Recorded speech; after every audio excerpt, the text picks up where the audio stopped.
আসসালামু আলাইকুম। আমি এখন একটা ভাজি করব, খুব সোজা ভাজি। এটা হচ্ছে মিষ্টি কুমড়া চিংড়ি মাছ দিয়ে, সিম্পল একটা খাওয়া। তো সেই জন্য আমি একটা প্যানে একটু তেল নিয়ে তার মধ্যে একটু পেঁয়াজ কুচি ভেজে নিব।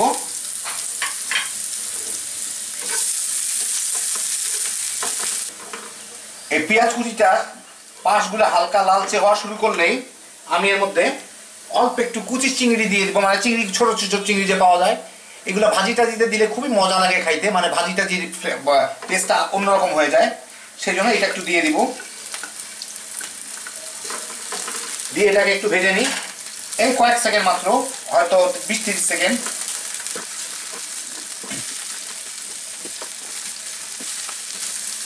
চিংড়িগুলো কয়েক সেকেন্ড ভেজে দেখেন রংটা একটু বদলা যায়। এর মধ্যে আধা চামচের মতো হলুদ দিব, দিয়ে একটু মিলাই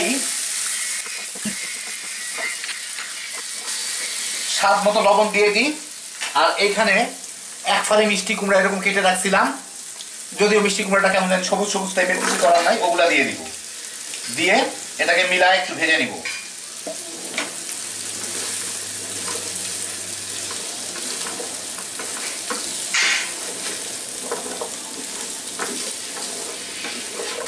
সব কিছু ভালো মতো মিশায় জাল এটাকে একটু ঢেকে দিব।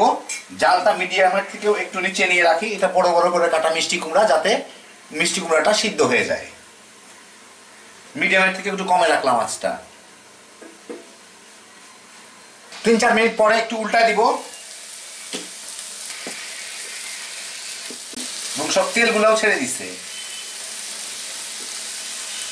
হ্যাঁ, একদম সিদ্ধ হয়ে গেছে। এখন এর মধ্যে কয়েক ফালি কাঁচা মরিচ দিয়ে দিব, যাতে ফ্লেভারটা চলে আসে, কারণ আর বেশি সময় লাগবে না। আরেকবারের জন্য একটু ঢেকে দেই। এই 2-3 মিনিট পরে হয়ে গেছে। একটু উঠায় দেখি, হয়ে যাওয়ার কথা, কারণ খুব বেশি ছিল না বাকি। চুলাটা বন্ধ করে দিব। আপনাদের একটা জিনিস কাছ থেকে দেখাই, পরে হয়তো দেখানো যাবে না। এই যে দেখেন, এগুলা যে একটু বাদামি বাদামি হয়ে পোড়া পোড়া হচ্ছে, মিষ্টি কুমড়াটা এরকম হলে কিন্তু খুব সুন্দর একটা টেস্ট আসে, আর ইয়ে লাগে, বেশ মজা লাগে জিনিসটা খাইতে।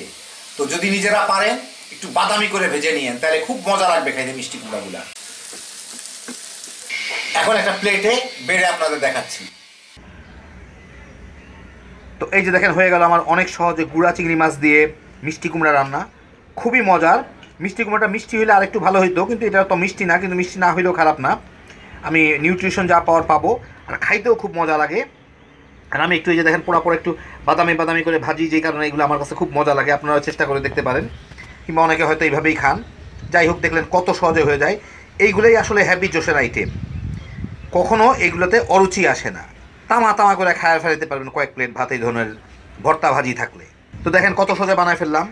আপনারাও এখন খালি বানাইবেন আর তামা তামা করে খাইবেন। অনেকে আছেন রেগুলার রান্না পারেন না, তাদের জন্য এই রেসিপিগুলো, যাতে সহজ রান্নাগুলাও সবাই করে নিতে পারে। কারণ পোলাও কোরমার অনেক রান্না আছে, অনেক সুন্দর সুন্দর খাবারের রান্না আছে, কিন্তু সহজ খাবারের রান্নাগুলাই পাওয়া একটু মুশকিল। আল্লাহ আপনাদের সবাইকে ভালো রাখুন। ইনশাল্লাহ আবার দেখা হবে। আল্লাহ হাফিজ।